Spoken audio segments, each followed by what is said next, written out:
Primero que nada, Ivana, muchas gracias por la entrevista. Muchas gracias por acudir. Vamos a empezar primero. ¿Cómo empieza este caso? ¿Cómo empieza tu denuncia? ¿En qué momento tú te das cuenta que tu hija sufrió este abuso y cómo empezó tu peregrinar en el tema legal y en el tema penal? Okay. Primero que nada, muchas gracias por tu tiempo. Todo empezó en noviembre del 2022. Mi hija me dice un día que ella no quería quedarse con su papá. Yo le pregunto por qué. De hecho, ya tenía bastante tiempo diciéndome que ella no quería ver a su papá y lloraba cuando iba con él, pero nunca me decía la razón. ¿Tú te divorciaste? Yo nunca estuve junto con el ¿Nunca papá. viviste con él? Nunca vivimos juntos, pero sin embargo yo pensaba que la relación de su hija con él era importante, entonces yo sí se la daba los fines de semana, los miércoles, quería que convivieran para que tuvieran una relación independientemente de que no estuviéramos juntos él y yo. Entonces mi hija me decía que no quería ir con él hasta noviembre, que yo le vuelvo a preguntar y me dice que no quiere ir porque su papi le toca la colita. En ese momento fue un balde de agua fría para mí, o sea, yo jamás me imaginé que él fuera capaz de hacerle algo así a su hija. Bueno, ningún papá fuera capaz de hacerle algo así a sus hijos. Y pues realmente yo no estoy familiarizada con nada de lo legal, no sabía qué hacer. Lo que se me ocurrió primero fue buscar a una perito, que era María Antonieta. La busqué, pero me daba muchas largas. Le comenté mi caso y todo, le dije quién era el papá de mi hija, quién era el abuelo de mi hija, le dije que yo tenía mucho miedo, que realmente no sabía qué hacer. Un paréntesis, ¿quién es este hombre a quien tú denunciaste? ¿A qué se dedica? ¿Y cuál es la relación que tiene con esta persona que me mencionas? Él es Aldo y su papá, el abuelo de mi hija, es Marcelino Soto, es ex subprocurador. ¿Y este hombre a qué se dedica, tu expareja? Él era servidor público, sin embargo ahorita creo que ya no está trabajando. ¿Ex servidor público en dónde? En Caminos y Puentes Federales. Ex servidor público federal. Muy bien, ok, entonces platícame. Entonces tu hija se acerca a ti o tú le preguntas y te platica esto, que es por lo que no quiere ir con su papá. Busco a esta perito, me da largas, por lo que yo decido ir al DIF. No sabía que yo tenía que meter una denuncia en la Fiscalía General del Estado. Fui al DIF, ahí en el DIF me dicen que yo tengo que ir a meter la denuncia a la Fiscalía General del Estado porque si no ellos me iban a denunciar a mí por complicidad. Por lo que yo el 13 de diciembre voy a meter mi denuncia. Ese día me dan 2 oficios, uno para la perito y otro para la investigación. Ese mismo día yo voy por mi hija a la escuela, comemos y la llevo a la fiscalía a ver a la perito. Ahí la perito le hace hacer unos dibujos, la entrevista, me hace una entrevista a mí y me comenta que va a entregar el dictamen lo antes posible. A partir de ahí yo cada semana voy a ver a la MP para preguntarle cómo va mi carpeta, ya que el papá me empieza a presionar para ver a su hija, pero después de lo que me cuenta mi hija yo obviamente no se la puedo dejar. ¿Ya te la pedía? Sí, porque como ya a finales de diciembre, que 24, 31, él ya quería ver a la niña. Sin embargo, yo no le comenté que ella había metido la denuncia, simplemente le decía que no podía ver a la niña. Y bueno, la BMP me comenta que no puede continuar con la carpeta porque falta el dictamen de la perito. Entonces yo voy cada semana a ver a la MP y a la perito. Le pregunto a la perito que por qué no entrega el dictamen. Me comenta que ya lo entregó. El 1 de febrero voy, la confronto y le digo que por qué no entrega el dictamen y me enseña sus acuses. Uno del 14 de diciembre y otro lo entregó también en enero. Entonces ahí ya veo que hay algo malo, porque si la perito está entregando el dictamen, no llega a la MP. Voy, busco al doctor Nava, que es el coordinador de periciales, le comento el tema, le digo que la perito vio a mi hija en diciembre, que no han entregado el dictamen y me dice, ¿sabes qué? No aparece el dictamen, no va a aparecer por ningún lado, lo que te recomiendo es que otra perito valore nuevamente a tu hija. Yo confío en él porque es una autoridad, sin saber que los niños no pueden ser valorados en un tiempo menor de 6 meses, cosa que él debería de haber sabido porque es el coordinador de periciales. Y la atiende una perito que se llama Yumaira Reyes.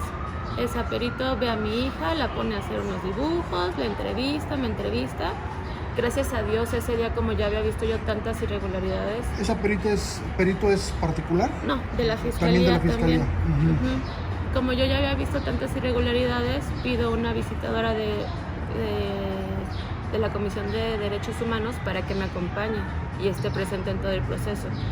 Entonces valora a mi hija. Cuando terminamos, la visitadora le pregunta a la perito que cuándo va a entregar el dictamen, y la perito dice que lo va a entregar lo más pronto posible, pero que ella no vio ningún daño en mi hija, que lo único que va a poner es que la niña no quiere ver al papá, pero hasta ahí. Entonces la visitadora me dice que eso ya no está normal, que cómo puede haber un dictamen donde una perito dice que mi hija sí tiene daño y ahora me quieren meter uno que donde dice que no tiene daño. Me recomienda ir a meter una queja a visitaduría y en la Fiscalía del Estado, y también la queja en Derechos Humanos. Meto la queja y como veo que ya se sale de control el caso, que me están metiendo cosas que no son, decido hacer mi caso viral, por lo que el fiscal general del Estado, Carmona, me recibe, y a partir de ahí aparece mágicamente el dictamen, lo incorporan a la carpeta y la MP se pone a trabajar, porque tampoco me había pedido testimonio a mí, ni declaración de mi hija, nada, no habían avanzado en nada. Y a partir de que hice mi caso viral es cuando empiezan a trabajar, y el 27 de febrero detienen al papá de mi hija. ¿En qué momento tú te diste cuenta, también empezaste a suponer que el parentesco del papá de la niña con Marcelino Soto, que fue sí, efectivamente fue director de averiguaciones previas, fue su procurador, uno de los primeros subprocuradores de la región oriente, del estado de Morelos, por ahí a principios de 90? ¿En qué momento empezaste tú a sospechar que estas posiciones y esta presunta amistad quizá con Nava, que por supuesto se conocen, empezaba a influir en el tema de tu hija? En el momento que yo fui con el doctor Nava y me mandó a hacer el segundo dictamen, y yo cometí el error de que cuando hice mi denuncia puse que yo tenía miedo porque el abuelo de mi hija era Marcelino Soto y tenía miedo de sus influencias, ya que el papá de mi hija siempre me decía que a él no le iba a pasar nunca nada porque su papá tenía dinero y contactos. Muy bien, entonces lo detienen a este hombre. ¿Estuvo cuánto tiempo en prisión? Estuvo 1 año en prisión. Y bueno, siguieron las irregularidades. Tenían que hacerse otro dictamen a mi hija, no le entregaban el oficio al perito. Realmente también me fui a la Fiscalía Anticorrupción. Ahí en la investigación se vio que Marcelino trabajó con Nava, trabajó con Yumaira, trabajó con la defensa, que es Nayib Ríos. O sea, tenía a todos sus amiguitos ahí adentro de la fiscalía. Y bueno, los jueces se vieron siempre muy parciales. Yo pedía que se hiciera un dictamen del papá de mi hija para ver cómo estaba él emocionalmente. No me permitieron porque me dijeron que era contra sus derechos humanos. Sin embargo, los jueces dejaron hacer dictámenes míos a partir de mis videos, de lo que subía en Facebook. También dejaron que su defensa presentara pláticas mías privadas de índole sexual, que no tenía nada que ver con el caso. Todo el juicio... ¿Quién pedía esto? ¿Quién lo permitía? Los jueces. Los jueces. Los jueces. O sea, lo ventilaban en la Lo audiencia. ventilaban en las audiencias. O sea, nunca hubo protección ni para mí ni para mi hija. La violencia contra las mujeres está tan normalizada que yo me decía, ok, Giovanna, aguanta, es por tu hija, pero no está bien, porque eran cosas que no tenían nada que ver con el caso, nada que ver, y que no se tenían que poner, nada más era para amedrentarme. Muy bien, entonces ibas a las audiencias, decías que los jueces eran parciales por todo lo que mencionas, y finalmente le dieron recientemente la libertad.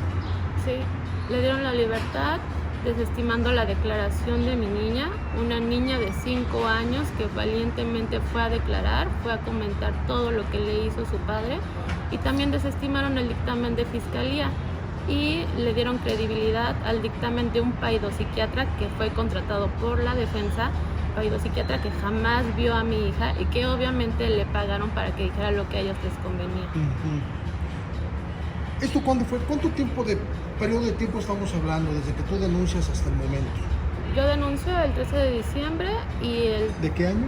del 2022 Del 2022. y el 13 de febrero del 2024 fue que lo dejan libre. Es decir, la semana pasada. Hace unas semanas.